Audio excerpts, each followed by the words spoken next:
दिगंबर जैन महासमिति द्वारा अतिथि भवन जैन मंदिर आवास विकास में निःशुल्क हृदय जांच शिविर लगाया गया, जिसमें 100 लोगों की जांच की गई।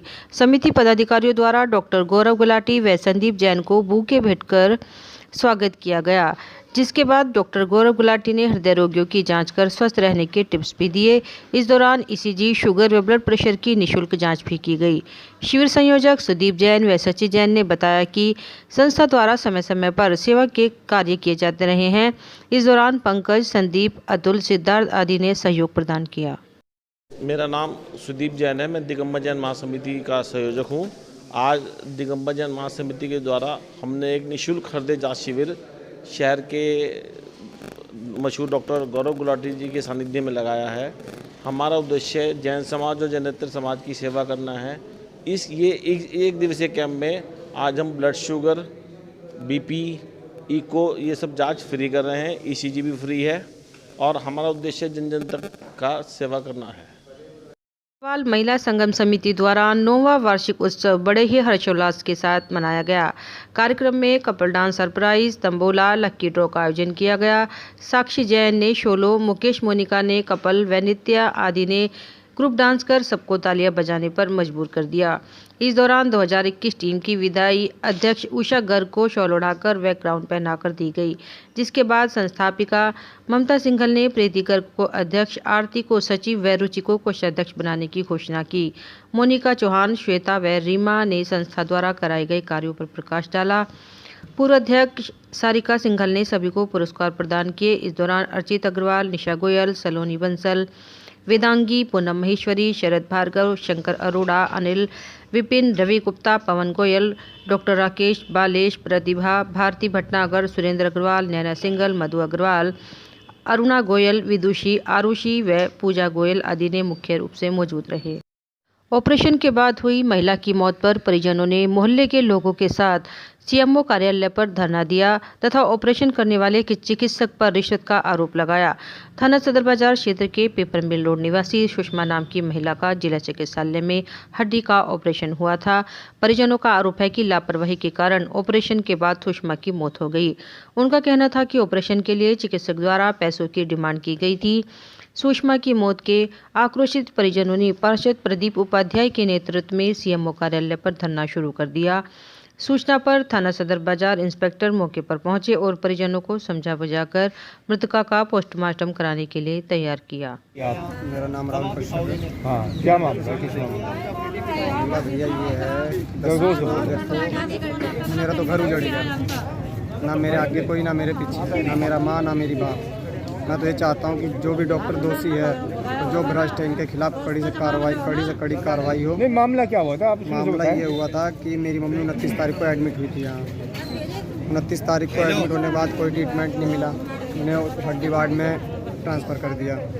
चलो वहाँ भी होता है, शेखर यादव जी आते हैं, उनसे मैंने पूछा, मैं डॉक्टर साहब क्या होगा? उन्होंने ट्रीटमेंट बताया कि आपका ऑपरेशन होगा, कुल्ला बदला जाएगा। मैंने कहा ठीक है जी। तो उन्होंने मुझे बताया 20,000 रुपये दोगे तो कुल्ला बदला जाएगा और बाहर से आएगा। मैंने कहा साहब इतने पैसे का इंतजाम तो होने का नहीं, क्योंकि मेरे पापा भी नहीं, ना मेरी मम्मी तो यहाँ पड़ी हुई है। भारतीय किसान संघ के राष्ट्रीय आह्वान पर भारत के राष्ट्रपति के नाम में ज्ञापन राहुल त्यागी के नेतृत्व में उप जिलाधिकारी को सौंपा और मांग की कि अनेकों योजनाओं के बावजूद भी किसानों की हालत नहीं सुधर पा रही है। इसका मुख्य कारण किसान को उसकी उपज का लाभकारी मूल्य न मिलना है। उन्होंने मांग की कि किसान की सब्सिडी नहीं बल्कि उसको उपज का लाभकारी मूल्य लागत के आधार पर मिलना चाहिए। ज्ञापन देने वालों में दीपक सिंह, नीरज त्यागी, गौतम, अंग्रेजी चीमा, अमित राणा, अभिमन्यु आदि लोग मौजूद रहे। सहारनपुर शहर काजी नदीम अख्तर और जामा मस्जिद प्रबंधक मौलवी फरीद ने लोगों से कोविड वैक्सीन लगवाने की अपील करते हुए कहा है कि कोविड वैक्सीनेशन हमें कोरोना से बचाती है और सुरक्षित करती है। उन्होंने कहा कि जो अन्य बीमारियों से ग्रस्त है उन्हें कोरोना टीका जरूर लगवाना चाहिए। इस अपील के साथ ही शहर काजी और 5 अन्य मौलाओं ने नगर निगम परिसर स्थित कोरोना कैंप में कोरोना वैक्सीन लगवाकर कोरोना टीका पूर्णतः सुरक्षित होने का संदेश भी दिया। जिलाधिकारी अखिलेश सिंह ने कहा है कि कोरोना जिस तेजी से बढ़ रहा है, ऐसा न हो कि चुनाव के समय उसकी भयावहता बढ़ जाए। इसलिए यह जरूरी है कि सहारनपुर में 100% वैक्सीनेशन कराया जाए।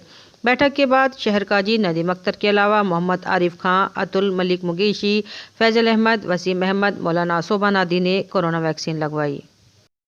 देर रात एक दर्दनाक सड़क हादसे में सिपाही की मौत हो गई, जबकि उसका एक अन्य साथी गंभीर रूप से घायल हो गया। घायल को नगर के सरकारी अस्पताल में भर्ती कराया गया, जहां से उसकी हालत गंभीर होने पर हायर सेंटर रेफर कर दिया गया। जानकारी के मुताबिक सहारनपुर पुलिस लाइन में तैनात मोनू पुत्र विजेंदर छुट्टी लेकर अपने घर जा रहे थे।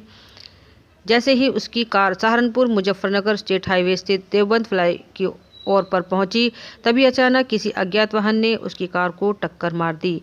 टक्कर इतनी जबरदस्त थी कि मोनू की मौके पर ही मौत हो गई और उसका सिपाही साथी गंभीर रूप से घायल हो गया।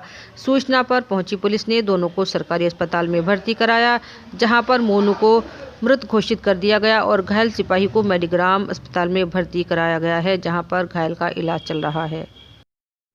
सहारनपुर जनपद में राजनीति में उलटफेर लगातार जारी है। उसी के चलते जहां बीते तत्काल इमरान मसूद ने कांग्रेस पार्टी छोड़ने और समाजवादी पार्टी में शामिल होने की घोषणा की, जिससे पश्चिमी उत्तर प्रदेश में कांग्रेस को बड़ा झटका लगता नजर आ रहा है, क्योंकि इमरान मसूद के साथ कांग्रेस के एक विधायक मसूद अख्तर भी उनके साथ समाजवादी पार्टी में शामिल होने जा रहे हैं, जिसको लेकर कांग्रेस नेत्री उमा भूषण ने प्रेस वार्ता कर इमरान मसूद पर तीखा प्रहार किया है।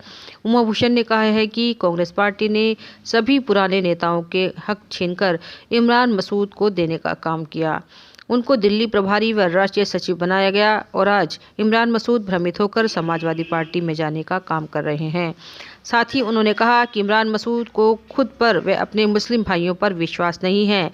इमरान मसूद के दिए जा रहे बयानों से लगा कि कांग्रेस का कोई वजूद ही नहीं है, जिसको लेकर इमरान मसूद ने लोगों को भ्रमित किया और इमरान मसूद ने पाया कि शायद समाजवादी पार्टी की सरकार बन जाए और समाजवादी के साथ जुड़कर अपने वजूद को बचाने की कोशिश कर रहे हैं। साथ ही कांग्रेस अभिनेत्री उमा भूषण ने कहा कि इमरान मसूद पिछले महीनों से समाजवादी पार्टी के मुखिया अखिलेश यादव के पैरों में गिरकर गिड़गिड़ा रहे हैं कि मुझको बचा लीजिए, और अखिलेश यादव ने इमरान मसूद पर तरस खाकर बिना शर्त इमरान मसूद को शरण देने का काम किया है।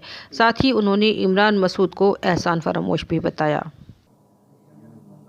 मैं कांग्रेस से हूँ तो लिहाजा कांग्रेस की ही बात करना चाहूँगी कि इमरान मसूद, जो कि आप जानते हैं अपने फ़ायदे और मफाद के लिए वक्तन वक्तन पार्टीज़ बदलते रहते हैं, 2012 में कांग्रेस में आए और कांग्रेस ने मरहूम रशीद साहब को राज्यसभा का मेंबर बनाया, एपीडा का चेयरमैन बनाया, इमरान मसूद को दिल्ली जैसे प्रदेश का महामंत्री बनाया, प्रभारी बनाया।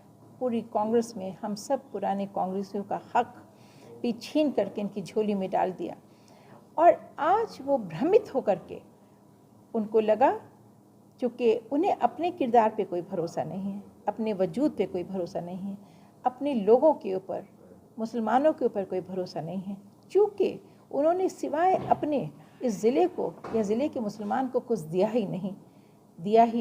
नहीं, लिहाजा वो खोखली ज़मीन पे खड़े हैं। जब वक्त आता है इलेक्शन का तो उनको पता लगता है कि उनके पास ज़मीन ही नहीं है, उनके पैर ही नहीं हैं, लिहाजा उनको लगा इन्हीं के बयानात से कि कांग्रेस में दम नहीं है, कांग्रेस की एक भी सीट नहीं आएगी। इस बातों से इन्होंने लोगों को गुमराह किया, भ्रमित किया, और इन्होंने पाया कि शायद के समाजवादी की सरकार बन जाए, चाहे कि कांग्रेस के गठबंधन से ही बने, लेकिन इन्होंने समाजवादी की मुख्य धारा में जुड़ करके अपने वजूद को बचाने की कोशिश की, और पिछले 6 महीने से ये मुस्तकिल अखिलेश यादव के पैरों में गिर के गिड़गिड़ा रहे हैं कि मुझे बचा लीजिए, और लामाला उन्होंने तरस खा करके इन्हें बिला शर्त अपने यहाँ शरण दी। और ये आज एहसान फरामोश कांग्रेस जैसी पार्टी ने जिन्होंने इनको इतना सम्मान दिया, उसको छोड़ करके और समाजवादी की नाव में बैठ गए हैं। चूँकि इनके पास अपना तो कुछ है नहीं, लिहाजा ये समाजवादी के वोट। तो आप इमरान मसूद के रवैये को क्या कहेंगे? फ़कत मौका परस्ती। अच्छा बहन जी, ये बताइए कि ये जो आप ऐसे मौका पर लोगों को अपनी पार्टी लगा के देते हैं आप लोग। स्वामी प्रसाद मौर्य के बाद बीजेपी विधायकों में लगी इस्तीफा देने की होड़। कई विधायकों ने दिया इस्तीफा। स्वामी प्रसाद मौर्य के इस्तीफे के बाद बीजेपी विधायक भगवती सागर ने भी इस्तीफा दिया है। भगवती सागर कानपुर के बिल्लौर से बीजेपी विधायक हैं। इसके साथ ही बीजेपी विधायक ब्रजेश प्रजापति ने भी इस्तीफा दिया है। ब्रजेश प्रजापति बांदा के तेंदुआरी से बीजेपी विधायक हैं। वहीं भाजपा छोड़ने और सपा में जाने की अटकलों के बीच मंत्री धर्म सिंह सैनी का बयान आया। उन्होंने आपका भी नाम उसमें जोड़ा है, किस तरीके से? देखिए, स्वामी प्रसाद मौर्य जी मेरे बड़े भाई हैं और बड़े भाई रहेंगे, लेकिन उन्होंने इस्तीफा क्यों दिया है इसकी मुझे जानकारी नहीं है, ना मेरी उनकी कोई इस संबंध में बात हुई है। हाँ, मुझे चैनलों के माध्यम से ये जानकारी मिली है कि उन्होंने संभवतः, जैसे चैनल बता रहे हैं या चैनलों पर लिखा हुआ आ रहा है कि मेरा नाम भी समाजवादी पार्टी को, जो उन्होंने विधायकों की इस्तीफा देने वालों में या पार्टी छोड़ने वालों में जो सूची उन्होंने दी है उसमें मेरा नाम दिया है। उन्होंने ये गलत किया है, मेरी जानकारी के बगैर उन्होंने नाम दिया है। मैं भारतीय जनता पार्टी में हूं और भारतीय जनता पार्टी में ही रहूंगा। मैं आपके माध्यम से खंडन करता हूं कि मैं पार्टी नहीं छोड़ रहा हूं।